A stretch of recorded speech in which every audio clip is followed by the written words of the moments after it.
Alrighty, everybody. Welcome. My name is Ethan Barkoukas. I'm the Executive Director of the Friends of Rookery Bay. It's great to be with you this afternoon.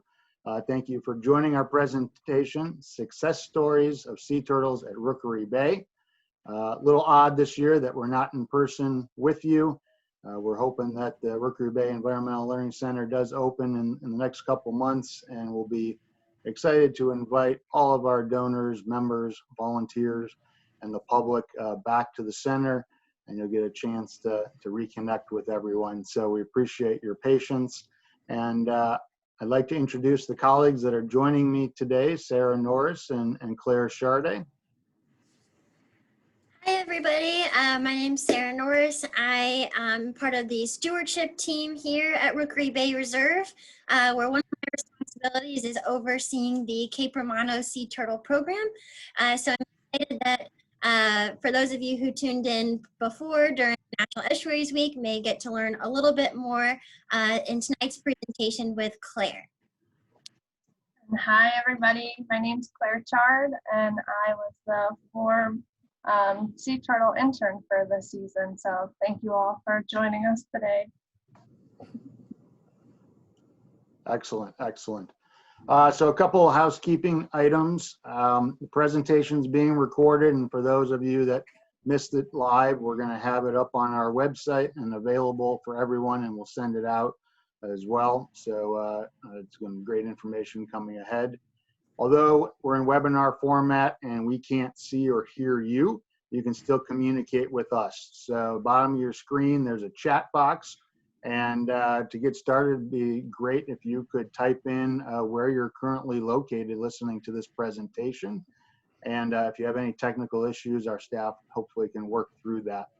And during the course of the presentation, if you have specific questions, there's also a Q&A box. Sarah's going to be monitoring that and doing the best she can to answer those questions. So you will only see the questions that she's able to answer.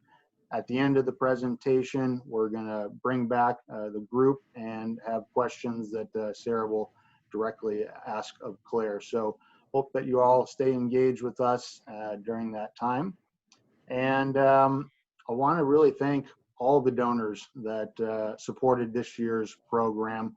We broke a season record of adopted nests. We had 60 adopted nests, which is fantastic. We had aimed for 50, and it's a far cry from 2017 when we had a mere 14. So the program is going wonderful. We had a couple of very large contributions, and we want to thank those donors for that generosity. A shout out to last year's Featured Artist of the Year, Dora Knutson. For those of you that joined us in January, which seems like a lifetime ago, we had a sea turtle reception that raised over $3,000 to support the program. So that's fantastic. And Team Ocean, another shout out to all the Team Ocean volunteers. You all collectively raised enough funds to support 4 adopted nests this season. So thank you very much for that. Every contribution, no matter the size, it makes a big impact. And those funds directly support Claire's internship, along with resources and supplies that are needed every year with the program and the demands out at Cape Romano. So again, thank you to all of our contributors. And before I turn the mic over to Claire, who I know you want to all hear from, on behalf of the Friends of Rookery Bay and Rookery Bay Research Reserve, we want to thank you, Claire, for your incredible dedication this season, as well as your flexibility adapting to an ever-changing and challenging circumstance with the pandemic and the start of your internship and throughout. The Turtle program typically has a second intern that's funded through our federal agency, NOAA, and their 5 Colleges program, and that was suspended this year. That, along with the fact that we could only have a few limited volunteers because we tried to limit exposure, it meant that Claire and reserve staff really worked extremely hard this season. And for any of you that have been out in the field, you know that it is very difficult being out there in the heat and the bugs every single day. So just want to commend you, Claire, and we hope that although your time here as an intern comes to a close, you're always going to be part of the Rookery Bay family. and we certainly hope to have you back. So I'm going to turn it over to you and let you share your screen, and we'll go for it. So. Great, thanks, Ethan.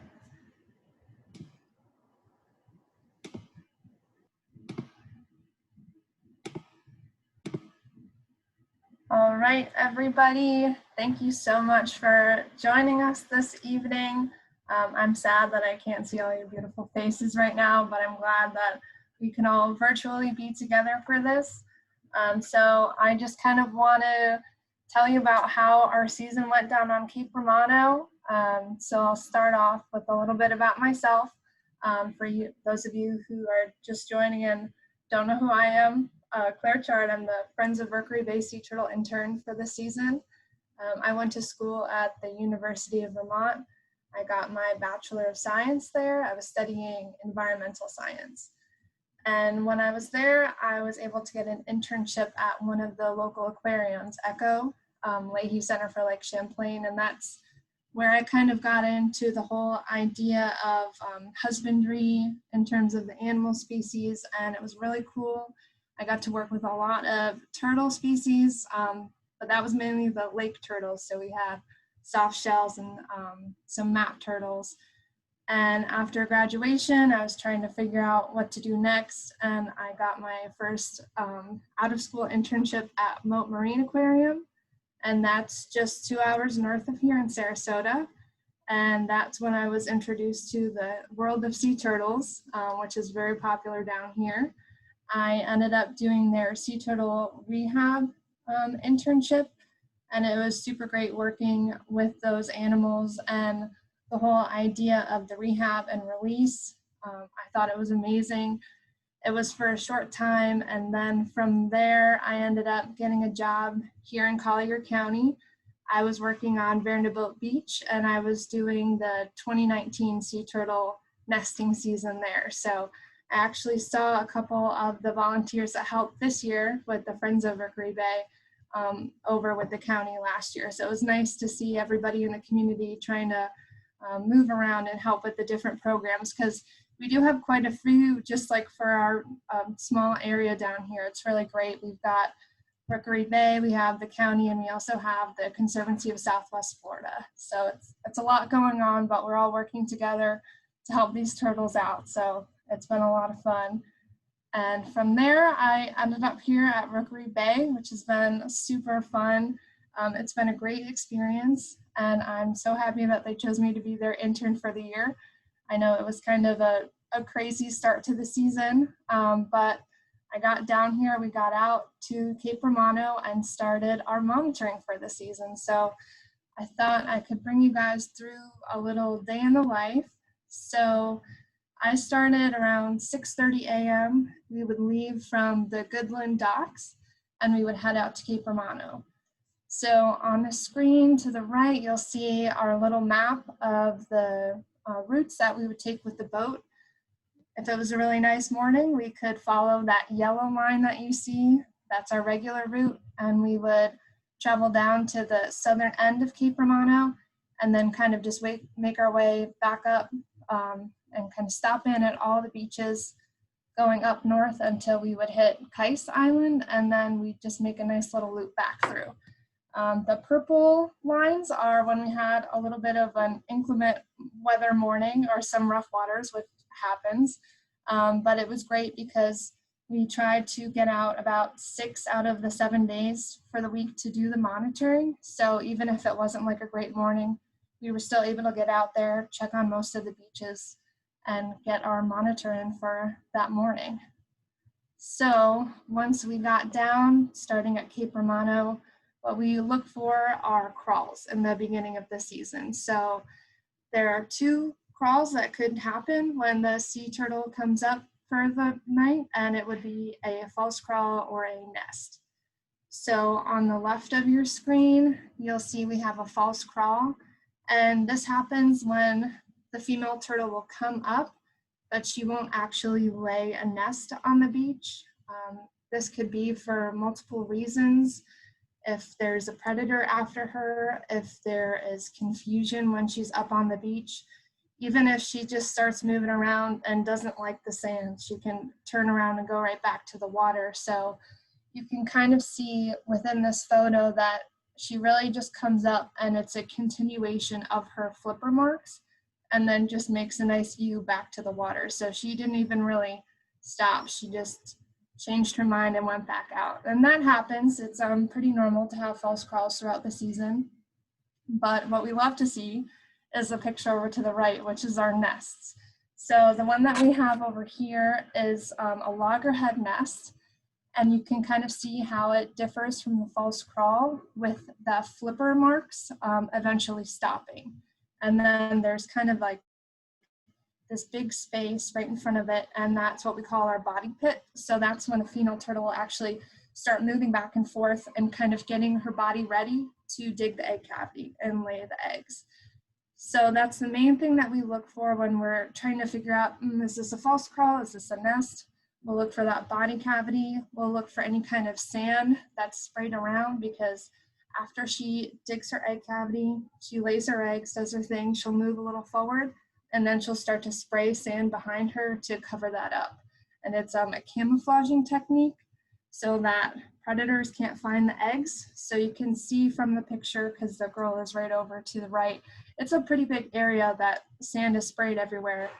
And the egg cavity is maybe only a foot in diameter or less. So it sometimes takes a minute to find the eggs, but it is very nice when we do. So also, when we are looking at the crawls, we have a few species of turtles that are in our waters, but the main one is the loggerhead sea turtle that actually comes up onto our beaches and lays the eggs. So I think for Florida on the West Coast and the East Coast, it's about like 80% of the population of loggerheads are nesting on our beaches. So it's a huge nesting population, and that's why some of the protection that we have on our beaches is so important, because a lot of these loggerheads are coming up to our beaches and even over on the East Coast to lay their eggs. And I know that in the email, there was some surprise that was going to happen, and that's actually that we had our first green that laid eggs on the Cape Romano complex. So very exciting. We don't have any record of it happening on any of the Cape Romano islands. We have had them before up on some of the county beaches like Naples Beach, Park Shore. And I think we also had one down towards the 10,000 Islands, but this is the first time we can put down in Cape Romano that we had a green, so it was very exciting this year to see that. So this is just some pictures of the crawls, more like diagrams, just to show you kind of what we would be looking for if we were trying to distinguish between the two species now that we have two to look for. So the loggerheads, their flipper pattern when they're coming up on the sand is kind of this alternating comma pattern. And that's usually about like 2 feet in length. You can see in that middle diagram right here. And we pretty much just look for that alternating and that comma sweep. And since that's mainly what we see, right when we see a crawl of any kind, we're normally thinking, oh, this is probably going to be a loggerhead. We ended up having 135 loggerhead nests on the Cape Romano complex. And since that normally occurs, there are established nests around Cape Romano. But when we were looking at some of these other crawls that were coming up, we thought, that looks a little suspicious, because the flipper marks didn't really have that alternating comma pattern. They had this more parallel sweep that's straight across. So that's normally what we would see in greens. They also have a little bit wider of a crawl length, about 3 feet. So that's an extra foot that you're looking at. So that's kind of the giveaway when we're saying, maybe this is a different species. So when we were looking further past the crawl at the nest, we are looking at the loggerhead that's over here on the left, and then one of our green nests, which is over to the right of your screen. So the loggerhead, you can see there's a little bit of a body pit, and there's definitely sand sprayed around. And then if you move over to the green, it is a little hard to tell with the photo. This was in some shaded tree area, but she made a huge body pit. And she kind of made a mess. There's a spray sand all over, and it is obviously hard to see, but she probably carved about like 2 feet down into the sand. So she kind of nudges herself like right into the sand and makes like a huge body pit before she ends up laying her eggs. So the loggerhead usually is a little bit of a cleaner nest, what we would see, and then the green definitely is a little more messy. So once we find a nest and we're super excited, what we have to do is locate the eggs. So we usually dig down, we look for the certain cues. For the loggerheads, we normally look for a mound of sand that is towards the body pit area. So we're thinking, oh, well, she definitely moved sand back there, packed it down, and then added a little extra on top. So we normally look in the middle of the crawl and then where that mound is, and we'll dig down. And if we're lucky, we'll find it nice and quick. So we usually just try to uncover about 1 egg.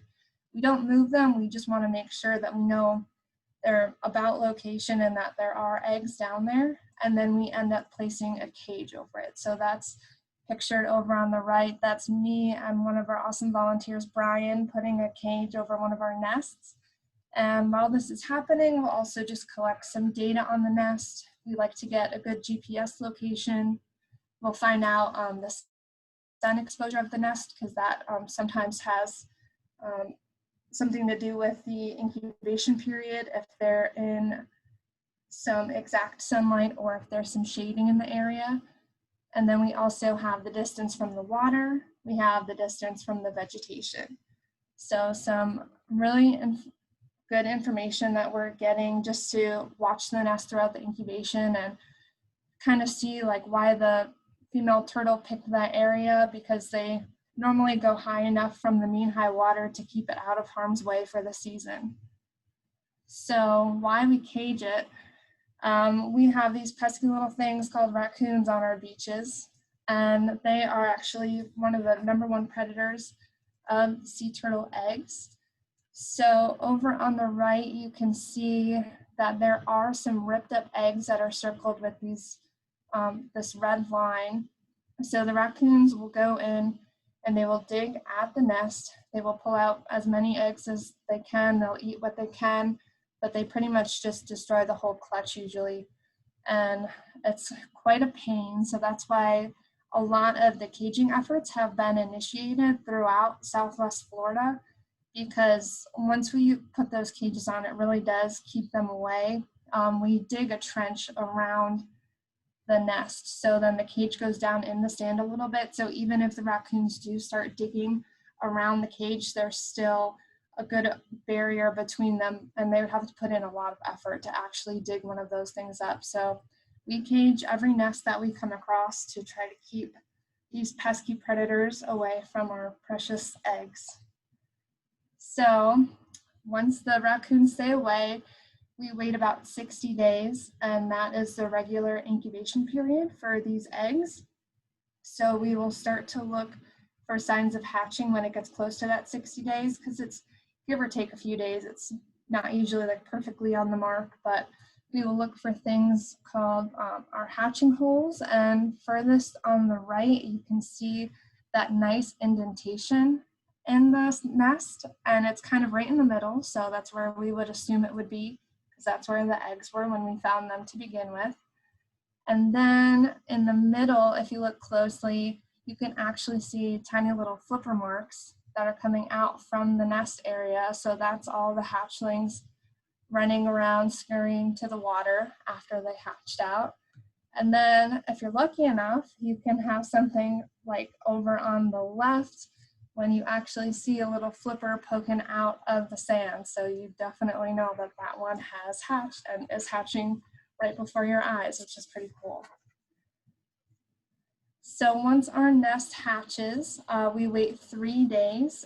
That is what the state of Florida has written in their rule book, just in case, because sometimes only a couple of the hatchlings can get out one night, and then after 24 hours, maybe some more get out. So we kind of try to leave it as long as we can to let nature do its work. And then once the 3 days comes up, that's when we go in and we do our excavation to see how the nest did for the season.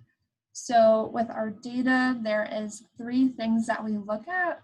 We count the hatched eggs, the unhatched eggs, and then the pipped. So over to the left, the hatched eggs, pretty obvious. They're just broken open. The hatchlings will kind of poke their little beaks and then merge out of them. And the unhatched eggs, there's a couple things that could cause that.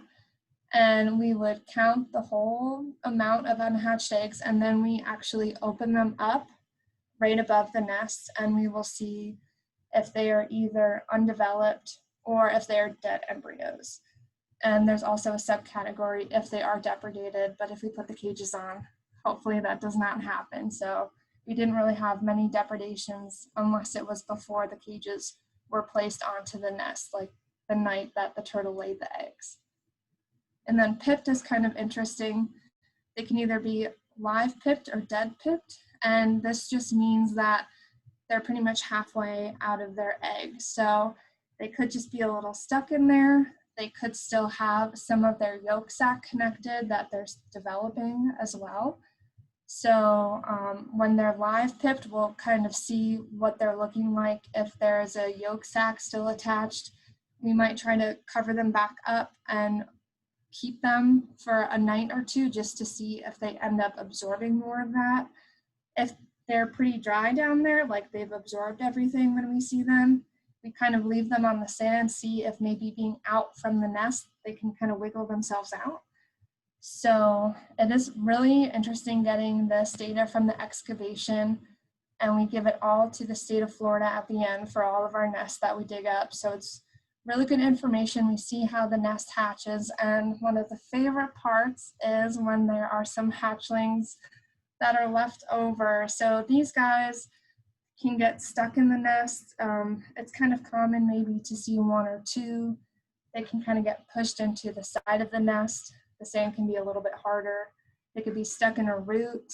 They can be stuck under shells. Our beaches down on Cape Romano, they're pretty shelly down there. They've got a lot going on. So sometimes we get to see these little babies, and we will try to release them as soon as we can if there are no predators and it's not too late in the morning, because usually they are ready to go right when they see the sunlight and are taken out of the nest. So we'll just let them crawl right to the water, and they're usually good to go, and we hope the best for them when they start to swim out there. And then when we are getting all this data for our excavation, we have some really cool things going on with some science partners who end up taking some samples from us. So we have one guy, Brian Shamlin at the University of Georgia, and we have been getting flipper samples for him. So we will actually take a dead embryo from the unhatched egg category, and if it looks like it's stable enough, we will cut the flipper off and we will send it to him. And he is working on a really cool project with genetic tagging. So it's looking at the DNA from these turtles and kind of getting a better idea of the nesting populations that are coming to Southwest Florida. We do have some programs, mainly on Key Layden with the Conservancy of Southwest Florida, that are able to do flipper tagging on the actual females that are coming and laying the eggs. But this idea with taking the flippers from the dead embryos from as many nests as we can, it kind of just gives him a greater database to work with. And then we also have Simona Suriani at the University of Central Florida, and we give her 3 to 5 of the unhatched eggs. We look for ones that are in the best condition. Sometimes they can be a little deflated, so we'll try to get a nice big round one for her. And she has been doing something interesting. She is working through stable isotope analysis, and there's a lot of science behind it, and she has some really good papers if anyone wants to look into them. But to break it down as basically as I can, she's pretty much looking at the stable isotopes from the eggs and then comparing them to other samples she's taken from site-specific species. So she's seeing where these turtles are actually going and watching their migratory patterns. And this is through certain like carbon and nitrogen that levels that she's seeing in the eggs, and they match up to certain areas where these turtles go to forage. So it's really cool. And the main thing that's happening with both of these science partners is they're creating these non-invasive methods to collect this data that's just helping to develop management plans, because we do a lot here with the monitoring, and we can tag the females that come up in the water with certain monitoring programs when they're laying their eggs. But once the moms leave and then the hatchlings leave from the beach, there's not really much we can do. So being able to find out where they go, where they hang out, can help us to lead to more management of what to do when they're not on their beaches and they're actually in the waters. So very cool partnering that we have going on with them, and it's really nice that we can contribute to their research. So unfortunately, not all of our nests hatch throughout the season. Once the 60 days kind of comes and goes, we look into what could have been happening. Once 80 days passes, we are able to go to the nest and dig it up and see if the eggs are still in there, if they developed. Usually what happens is something like over to the left of your screen, which is a washover and inundation. So this is when we maybe have storms or even just a high tide event and the water comes up over the nests. When the nest is laid, like I said before, we normally check the distance from the mean high water to the nest, and we hope that it's far enough up the beach. And even this one here pictured, it looked pretty good for a while, but I think this was when we got hit with Sally, and we just got really high tides and it got washed over pretty well. Another thing that could happen is something like the picture in the middle. This is a nest that was far away from the water. It didn't get washed over or anything, but roots ended up kind of going in and taking over the nest. And it is possible for roots to depredate the nest, so that's when they take over and get into the eggs so the eggs can't develop.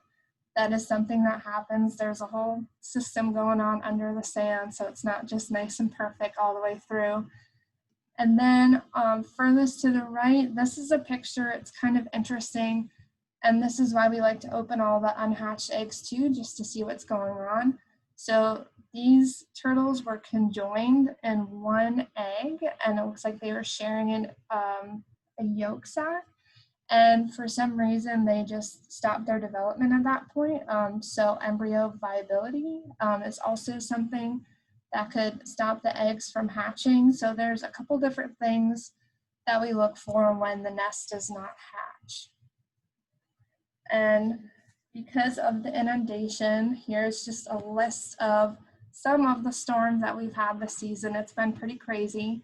Now, not all of these have come and completely affected our area of Southwest Florida, but mainly we had Tropical Storm Crystal Ball that was in the beginning of June.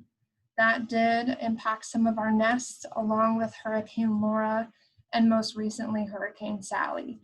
So it kind of stinks when this happens, but turtle season does correspond with hurricane season in Southwest Florida. So we're always aware that there's probably going to be some kind of weather event where some of the nests will be impacted.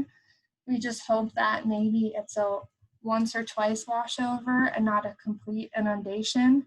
But we did have some nests that were just completely washed away. So that means a lot of water was coming up, there was high tides, and just the nest completely went out into the water. So it does happen, but that's why some of the females, they will come up 2 to 3 times in a season to nest with a space of 14 days in between. They know too that this happens. So they try to get the best chance for at least one of their clutches to get out to the water. And some interesting information, we have one of our scientists here at Rookery Bay, Jill Schmidt, and she has been doing this really cool project where she's putting out data loggers in the sand on most of our beaches. She does the Cape Romano complex. She goes down to the 10,000 Islands, and she puts them in Key Waden Island. So she pretty much makes a mock nest, and she will put this data logger down into the sand. So it would be as if it was a sea turtle egg in the sand. We cover it up, we mark it off. It's just like any other nest, so no one messes with it. And it records the temperature of the sand every hour, every day. So she ended up putting these out. You can see right up here on the top from 5/6 until 9/20. So they were out for the whole sea turtle season. And I have this 29 degrees Celsius circled and then a nice red line through, because it's kind of interesting with sea turtles, with their development, they go through something called temperature dependent sex determination. So the temperature of the sand actually affects if we're going to get female hatchlings or male hatchlings. So the 29 degrees Celsius is the 50-50 ratio. So that's when we would get a mix of males and females in that single clutch. So normally when the females are coming up to lay their eggs, they find beaches where this kind of ratio does happen. But we have started to see a pattern, and mainly on the east coast of Florida, where the temperatures are rising a little bit. And this is another graph here, just of a breakdown of the Cape Romano beaches and their temperatures. And you can see that Cape Romano, which is this gray line, is consistently higher than some of the other beaches. So that's normal, it happens. And some of the data loggers we put towards the vegetation, others are in direct sunlight. So kind of to give you the idea of how a turtle would lay their eggs depending on the beach area available. So females are normally born within 31 degrees Celsius or higher. So if it's higher temperatures, it's normally female. If it's 27 degrees Celsius or lower, it's normally male ratio that comes out. So we have a good variety here on Cape Romano complex in the different areas. Cape Romano is definitely higher, but you can see like maybe with some of the blue lines, that's Blind Pass. It's a little bit lower. And in Key Waden too, I don't have that data up here for you, but they do have cool sand temperatures. So that's one of the things that Jill has been finding throughout her research is mainly on this coast and in Key Waden, we are finding that we kind of favor the male ratio, which is good because on the East Coast, they are more biased towards the female ratio. So we are actually putting out like a really good group of male hatchlings that can help just with the whole population of sea turtles that are coming out of this area and are migrating out, foraging and then breeding, and then having the females come back to our beaches. So really cool stuff that they're doing connected with the monitoring to get these sand temperatures. So just a little overview of our 2020 season. And these numbers actually include a couple nests and false crawls from Second Chance. So there were 2 nests and 3 false crawls on Second Chance. Unfortunately, with the storms that came through, both of the nests on Second Chance, I do not believe they hatched out. We went to check on them a couple times, but they got washed over pretty well with between Hurricane Laura and Sally. So for Cape Romano, for the set of beaches, we actually had 140 nests and then 179 false crawls. We got over 7,000 hatchlings out to the water, so that was really exciting. And as Ethan said earlier, we had a great amount of you guys doing the Adopt a Nest. So we passed our 50 and we made it up to 60. So that was great. We had a bunch of tags all over the beaches. So that was really nice to see. And here I just broke down the activity from the different beaches for this season. So Cape Romano right here, and then going down all the way up to Kais Island. So these are the nest and the false crawl numbers. So together, Morgan Beach was definitely one of the busiest ones. They had a lot of false crawls this year. But in terms of the nesting, we actually had a pretty good variety throughout the beaches. Morgan Island, it looks like a little tiny thing over there. It's a small area, so we only had 4 nests there, but that's kind of normal. And I have some data from a few years back to kind of show you too. Here's Morgan Island with the pink that usually is just a small number. So I know it looks kind of out of the loop, but it's just because it's a small area of beach that we have. But as you can see, 2020, all the other islands, we had a good, almost even amount. Morgan Beach and Kais had 31. So the other cool thing about the Cape Romano complex is how diverse it is. It changes every year. This was my first year out there, but bringing the different staff and volunteers who've been doing this for a while, even from year to year, they were telling me all throughout the season how crazy it was, how the beaches have changed, how this changed to that. We had a connection of certain beaches. So it's really cool. And you can even tell in 2019, they had a ton of nests on Kais Island, more towards that northern tip. This year, we still had a good amount, definitely not as much as last year, but actually on that northern tip where they had most of these nests, I think we had about 4 or 5. So they definitely changed up where they wanted to nest, but that's kind of the great thing about these islands and the turtles. They can kind of move around and see the variety of the different areas. And if one beach doesn't look great one year, they just head to another one and see how that's doing. So for our total nests for the season, we have the 140 right here. So it is up from last year with the 103. There was a nice steady incline because this is from 2010 to 2020. And then here in 2016, there was a huge jump, which is great. And then it kind of goes into this cyclical pattern. And that's kind of normal with the loggerheads that we see because they will nest every 2 to 3 years. So the same moms that went to nest in 2019 for this 103, they might not be the same ones, and they usually are not the same ones that would have come out this year for us. So that is a normal pattern that we see. And then connected with that, we have the emerged hatchling numbers. So again, compared to last year, we did have a few more hatchlings get out to the water, which is exciting. But I don't want to confuse you guys too much because if I flip back really quick, 2016, that's when we had that crazy high number of nests. But then down here, we didn't even have as much hatchlings get out as we did this year.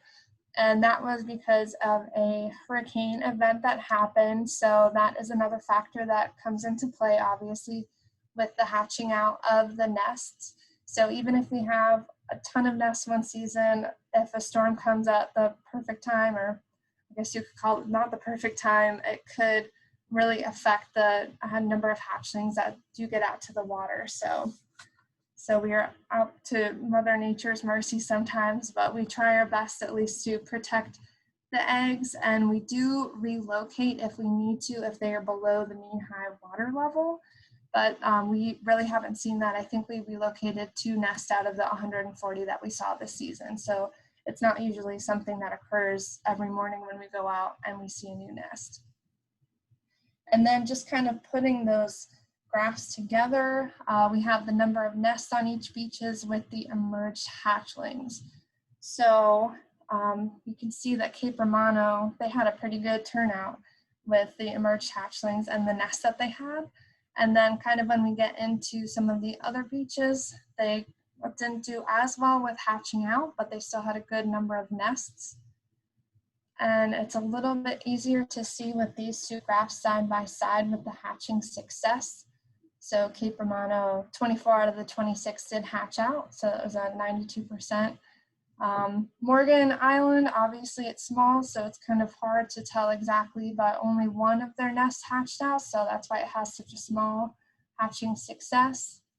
So there's always this variety within the different beaches, and depending on what the beaches look like year to year in terms of the tides coming up, if there's a lot of beach one year and not a lot the next, that's when we're seeing the fluctuation in these numbers. So here I have just a graph of some of the nest fates.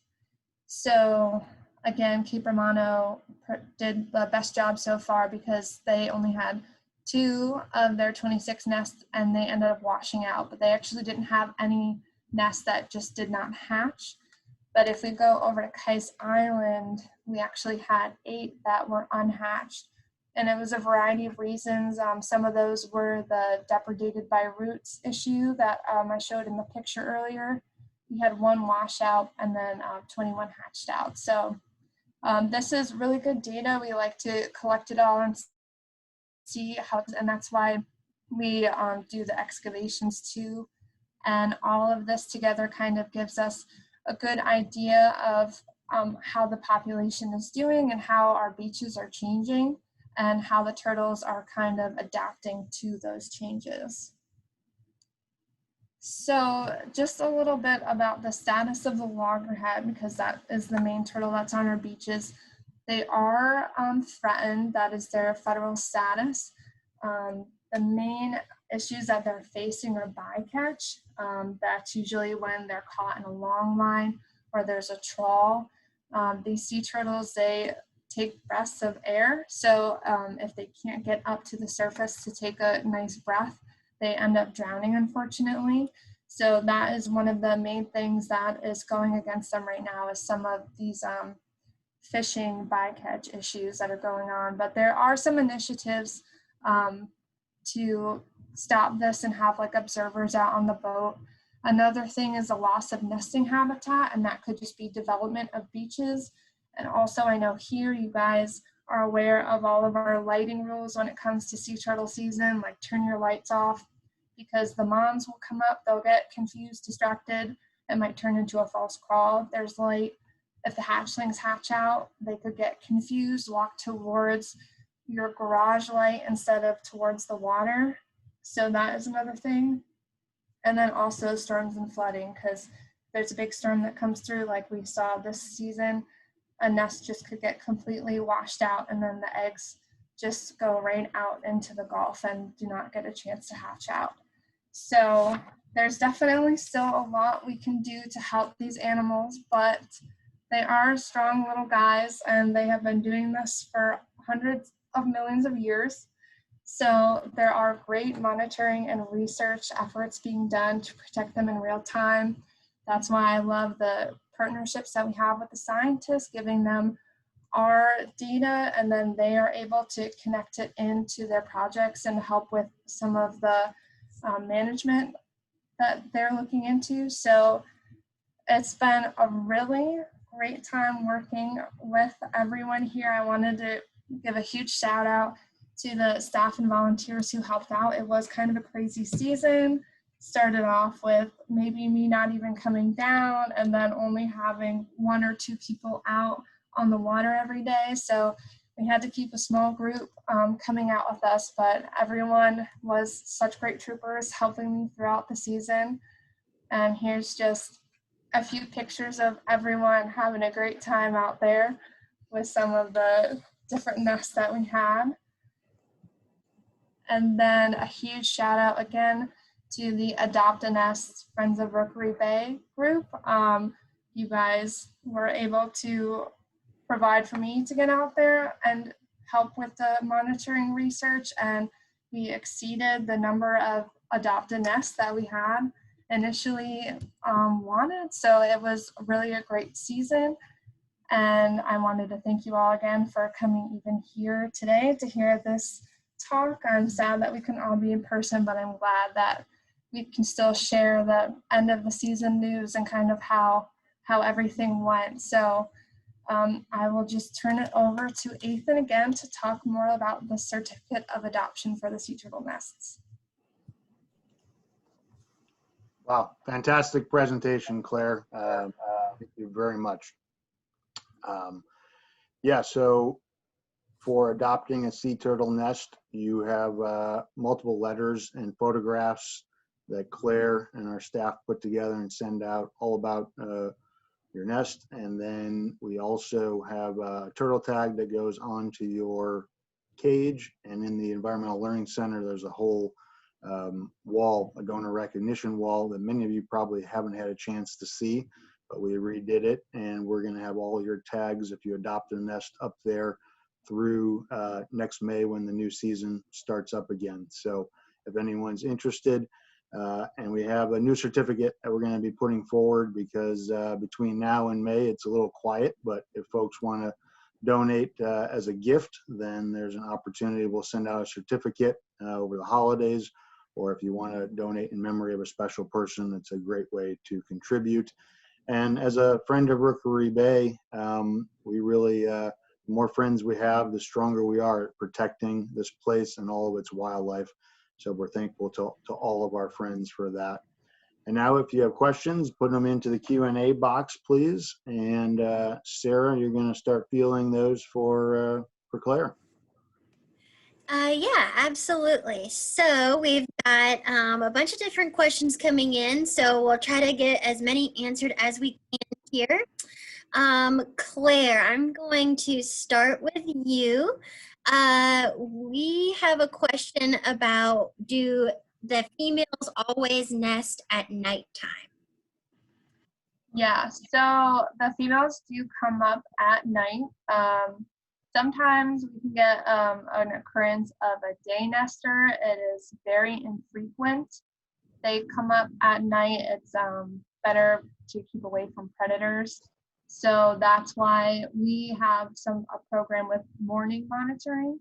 So we actually never usually see the females coming up and laying the eggs. That's only the people that are working at night doing the nighttime tagging that will see the females come up to lay their eggs. Nice. Okay, one more or maybe a couple more for you, Claire. So Courtney asked, she noticed that the nests near downtown Naples are not caged, but only staked. Why would that be? Yeah, so it could be the predators that they have on those beaches. For Cape Romano, we know that the raccoons are out and they're hungry, and we have had issues in the past. In Naples, mainly because there might be people around, there might not be a lot of raccoons running around on the beaches to dig up those nests, so it kind of just depends beach to beach.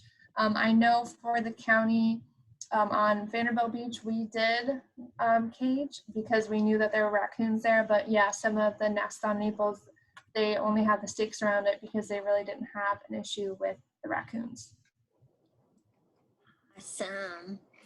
Okay, and we have a couple questions about you personally, Claire, and everyone is curious about what you are doing next and what you hope to do in your future. Yeah, I mean, I've been pretty lucky having a lot of these sea turtle gigs for the past year and a half. Crossing my fingers, maybe we'll see what happens next sea turtle season, so that'll be in April. For now, though, I'm definitely applying to jobs, so I would love to stay in the Naples area. It's been really great. I've loved meeting everyone here. It's a really nice area, so maybe you'll see me around. So that's what the plans are so far. Awesome. We did get a question as well about how did Collier County do in total and how did Keewaydin do? So I can take this one, Claire. I just pulled up the county numbers. So this year, Collier County's total overall were slightly lower than last year, but again, like Claire mentioned, that it's a cyclical thing in terms of total numbers overall. So, only short by maybe, almost 100 nests, so about 90 nests total, less than last year. And then for Keewaydin, based on these numbers sent out by the county, again, a little bit less in terms of total number of nests. But we'll have to wait and see and hear from our partners at the Conservancy how those nests do. And then we have a question from Brian. Claire, did all 5 green nests hatch, and what was the total number of babies that made it out? And would this make us expect that in 20 years or so, we will see more greens coming our way? All right. Hi, Brian. Thank you for tuning in. So yeah, all 5 of our green nests hatched, which was super exciting. It was also great because we were able to get some DNA data from all of those nests to send out to our science partners. So we're crossing our fingers that some of these guys make it. There were around like 100 to 120 eggs in each of the green nests. So I'm estimating that there was a little over 500 hatchlings that made it out to the water. There were some nests that did better than others. So there is definitely potential that in 20 years, if any of those little babies are females and they make it, that they could come back to our beaches. What we're mainly hoping for, though, is that the mom this year will come back again. So hopefully in the next year or two, we'll see if she comes back to our beaches to lay some more nests. Awesome. Good job. Okay. Angie wants to know, what was your experience like finding that green sea turtle nest? Okay. Well, it was very exciting because even working for the county last year, I was one of the only beaches that did not see a green turtle nest. So I didn't know what I was looking for. I think I was out with you, Sarah, and we saw the flipper marks and we're like, okay, a little skeptical. Maybe it's a big loggerhead. Then we saw all the sand moved around and we were freaking out a little bit more. And then it took us forever to find the eggs. And that's when we knew that it was not a loggerhead and it must be green, because it just was not where we would normally find the eggs. And Sarah had to do some thinking power back to her intern days with finding some green nests. And she came up with a great method. And we were able to find the eggs later on within less than a minute. So it was super exciting. And then we were obviously crossing our fingers, seeing if she would come up again in 2 weeks to lay a nest. And she did. So it just got more and more excited. And then when they hatched out, and we actually saw some of the green hatchlings, because there was some skepticism going around Rookery Bay if it was actually a green sea turtle nest or if we were just going crazy. And we got some nice pictures of these little babies, and everyone pretty much confirmed it that we did have green. So it was very exciting. Yeah. Awesome. Okay. And Claire, Rick wants to know, what was your highlight for this year? Oof, that is tough. It was a very weird but fun year. Talking to the staff and stuff, I know they kept saying like, wow, this isn't really like how it goes, or I know I didn't get to really meet all of the volunteers, but just the core group that I did go out with, it was so much fun meeting everybody, and everyone was super nice. And I think it would take me forever to come down to like an exact event, but I think just going out on the boat, which is super awesome, to Cape Romano. I mean, not everyone gets the opportunity, and not all monitoring programs have that ability. So to go out on the boat with an awesome group of volunteers and go look for a sea turtle nest, I mean, like, how can every day not be great, you know? Yes, it's hard to complain when your commute is by boat to the beach. Oh yeah. All right.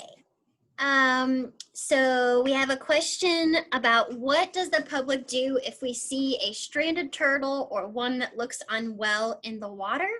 So the easiest thing to do would be to call the FWC Wildlife Alert Hotline.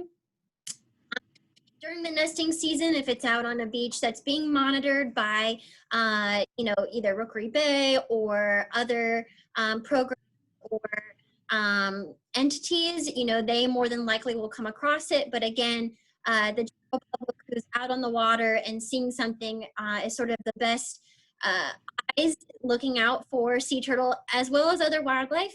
And the hotline will ensure you get somebody on the phone, and they'll be able to direct you to the right person. So, it's a little bit of a phone tree, and sometimes we may end up responding to that call, but it's always a nice guarantee. I know in the past we've had issues with people wanting to call a learning center or trying to get a hold of someone they know who knows someone. So by calling that Wildlife Alert Hotline, you're guaranteed to get through to the correct person, whether that's sea turtles, dolphins, manatees, they'll be able to direct you and tell you what the best thing you can do to help the animal you're seeing. Alrighty. I think we might have time for one more question here. So Claire, let's see if we can tag team this one. So we've got a question. The studies you mentioned are fascinating. Has interest in the turtles in general increased in both general population as well as the scientific community? Yeah, I mean, I think it definitely has. I know there was the crazy event with the banning straws and the sea turtles with straws up their nose. So that was kind of like a big event for the general public to kind of get in and learn a little bit more about sea turtles and try to do their part in trying to help them out and being more aware of pretty much just what's going on with them, if they're threatened, endangered. And if Sarah wants to like add anything maybe about more of like the science part and what's been going on with that. Yeah, absolutely. So I think seeing some of those not so happy things in the news really gets people upset to want to be able to do more, whether that's changing, their daily habits, like single use plastic, or remembering to bring their bags to the grocery store, or getting involved as a volunteer, whether that's a place like Rookery Bay or somewhere that's maybe closer to home that's helping out with wildlife. With the scientific community, as we learn more, we're excited to answer questions, but it's almost like this Pandora box where it leads to more questions as we slowly start to learn more and more about this species. So as technology develops, whether that's in the lab or in the field, we're able to do really neat things to learn more information about these charismatic species. So, we're happy here at the reserve to be a part of that and be able to contribute to those research studies, and hope that, we're helping further along the information and the health of the population. Awesome. Well, to conclude it and answer the question as well, this presentation, which again, Claire, great job, is going to be available on our YouTube channel, so at Friends of Rookery Bay, and it's going to be on our website. So we hope that you share it out on your social media platforms, continue to get the word out what's happening here at the reserve, and to better inform our public about sea turtles. Again, thank you to all our supporters. We wish you a healthy upcoming fall season, and look forward to seeing you at the Rookery Bay Environmental Learning Center when we reopen to the public. Thanks and have a great day.